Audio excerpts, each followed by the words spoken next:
People laughed when Sebastian Cole refused to sell his father's carpentry shop. They laughed louder when he spent 3 years carving something no one bothered to ask about. Neighbors called him a dreamer. The local paper called him a man holding on to nothing. But on a Thursday morning in October, when Theodore Marsh, the man who had once turned down a Picasso, walked into that shop and stood motionless for 7 full minutes, every single one of them stopped laughing. The shop sat on the edge of Hartford, Connecticut, on a strip of road that had seen better decades. The roof was corrugated tin, spotted with rust along the western seam. The sign above the door had been repainted twice since Sebastian's father first hung it, and even then the letters were fading Cole and Son woodcraft, the ampersand barely visible beneath a streak of old weathering. Inside, though, was a different world. The floor was swept clean every morning without exception. Tools hung in the same order they always had, arranged not by size but by the sequence his father had taught him, the sequence that made the work flow like a sentence rather than a list of words. The air smelled of black ash wood and linseed oil, and something older than both, something that lived in the walls. Sebastian was 38 years old, and had hands that belonged to a man 20 years his senior. The knuckles were thick. The palms crossed with pale scars from years of working timber that didn't always cooperate. He moved through the shop the way water moves through a familiar channel, without hesitation, without wasted motion. He had been doing this long enough that the tools felt less like instruments and more like extensions of his own intent. Riley sat on her small wooden stool in the corner nearest the window, the one Sebastian had built specifically so she would have a place that was hers inside the shop. She was 7 years old, with dark hair pulled into a loose ponytail and a tendency to draw on everything available, including herself. That morning she was pressing the tip of a carpenter's pencil against a scrap of pine, sketching the rough outline of a horse with 4 legs of uneven length and an expression of determined dignity. She did not look up when the shop door opened. She rarely did. The shop was her morning, the same way school was her afternoon, and she had learned to hold the two apart. The woman who walked past the window was Margaret Holt, 65, who lived 3 houses down and had strong opinions about everything within a 2-block radius. She slowed when she saw Sebastian at the bench, the way she always slowed, and said something to the woman beside her.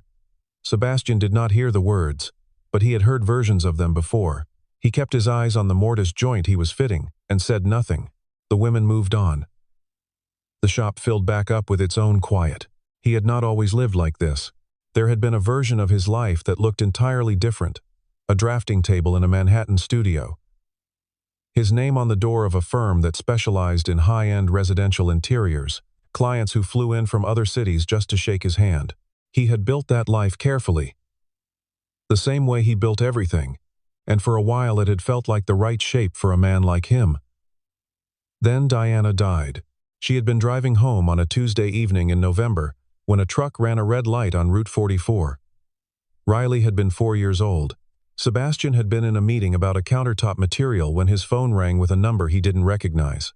He remembered looking at the number for 1 full second before answering it, the way you look at a door before you open it when something in you already knows.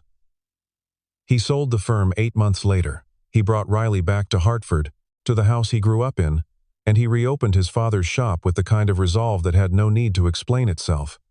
People assumed he would fail quietly. He did not fail. He also did not succeed in any way they understood or recognized. The noticement came on a Wednesday, delivered by a man in a city vehicle who did not make eye contact. Sebastian read it at the workbench with his coffee growing cold beside him. $14,200 in back property taxes, due within 60 days. He folded the paper once, cleanly, and placed it in the second drawer from the top. He did not tell Riley. That afternoon, a black Range Rover parked directly in front of the shop door. The man who stepped out wore a gray suit, the color of a winter sky, and a watch that cost more than most people's cars. He did not knock. He walked in as though knocking was a courtesy he had decided not to extend. Charles Wren introduced himself with the particular confidence of a man who had never once needed the room to warm up to him. He represented Wren Development, a firm with holdings across the Connecticut River Valley, and he had a proposal. The lot on which Cole and Son Woodcraft stood was worth, in his estimation, $280,000 in its current state, and significantly more, once redeveloped, as part of a mixed-use commercial corridor. He had documents. He had a timeline. He spoke with the practiced rhythm of someone who had given this speech before and watched it work. Sebastian listened without interrupting. When Charles finished, Sebastian set down the chisel he had been holding throughout the entire presentation and said 2 words, "Not interested." Charles looked around the shop. The way some people look at things they have already decided are worthless. His eyes moved across the walls, the tools, the sawdust on the floor, and came to rest for a moment on the far corner of the room, where a large object sat beneath a canvas dropcloth. He did not ask about it. He smiled the kind of smile that does not involve the eyes, and told Sebastian the offer would not last indefinitely. Then he left. Sebastian stood alone in the shop for a minute after the Range Rover pulled away. Then he walked to the corner, lifted a corner of the canvas, and looked at what was underneath. He looked at it for a long time. Then he let the canvas fall and went back to work. 3 weeks later, Eleanor Voss had a flat tire on Route 44. She pulled to the side of the road, assessed the situation with the same efficiency she brought to everything, and looked for the nearest place that might have a working phone signal.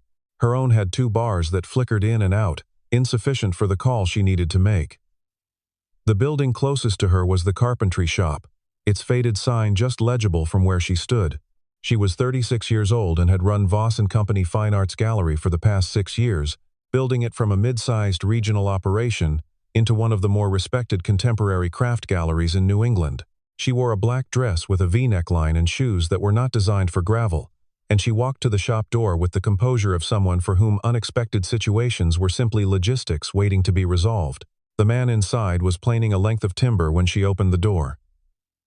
He looked up once, assessed the situation without expression, and gestured toward the workbench where a landline phone sat next to a coffee-stained notebook.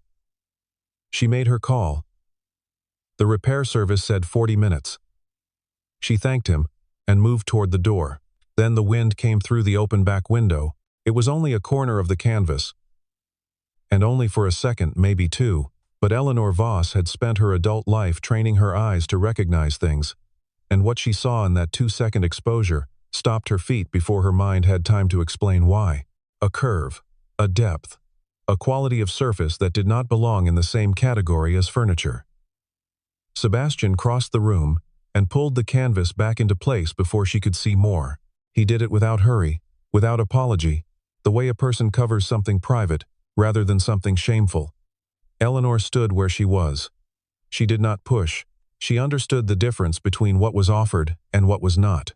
They spoke while she waited for the repair truck. He said his name. She said hers. He asked what kind of gallery. She said, "Fine arts, American craft, emerging and established." He said nothing for a moment, and then asked if she wanted coffee. She said yes. The conversation that followed was not warm, exactly, but it was real. He spoke with the precision of someone who had thought carefully about what words were worth. She listened in the manner of people who have learned that the most important information rarely announces itself. When the truck arrived, she stood and straightened her jacket, and he walked her to the door. Before she got in her car, she turned and held out a business card. He took it. He did not look at it immediately, but he did not drop it either. And when she drove away, the card was still in his hand. Riley appeared from the back of the shop, where she had been listening with the silent competence of a child who understood more than adults assumed. She watched the car disappear down the road. "Was she nice?" she asked. Sebastian looked at the card once, then set it on the corner of the workbench. "Go wash your hands," he said. "We're having dinner." The Thursday evening town council meeting was held in the community center on Arbor Street, and Charles Wren had provided the refreshments. This was noted by everyone and commented on by no one directly.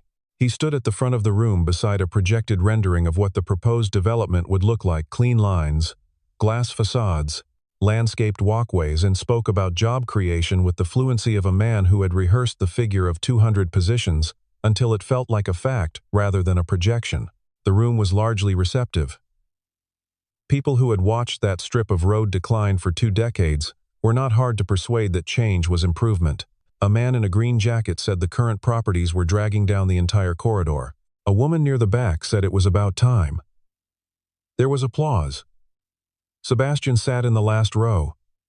He had come because someone had told him the meeting concerned his block. and he had come because he believed a person should know what was being said about the things they cared about.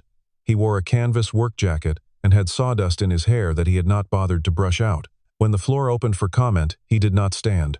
A reporter from the Hartford Echo, a young man with a recorder and an enthusiasm for human interest angles, found Sebastian on the sidewalk afterward and asked for a quote.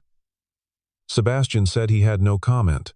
The reporter wrote the story anyway, a short piece about the holdout carpenter, the dwindling offer, the neighbors who used phrases like stubborn and unrealistic and a shame for the neighborhood.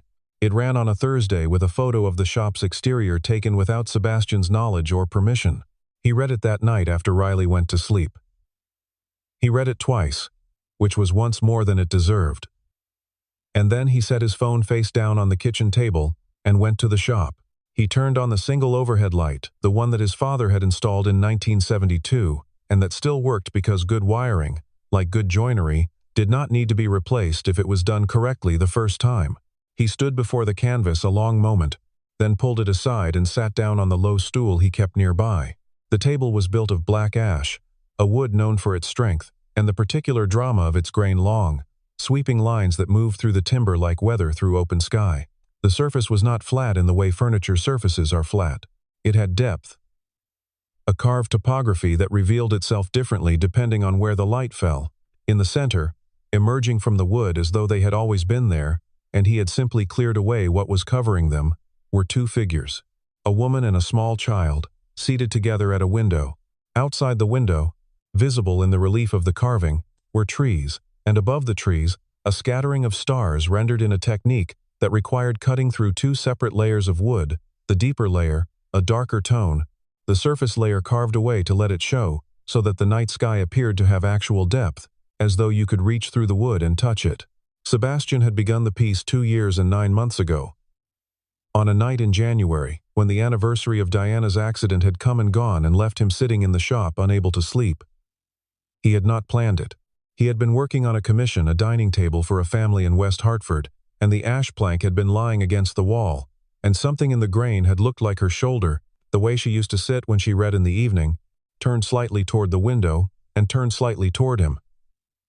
He had picked up the gouge without entirely deciding to, and had not put it down since.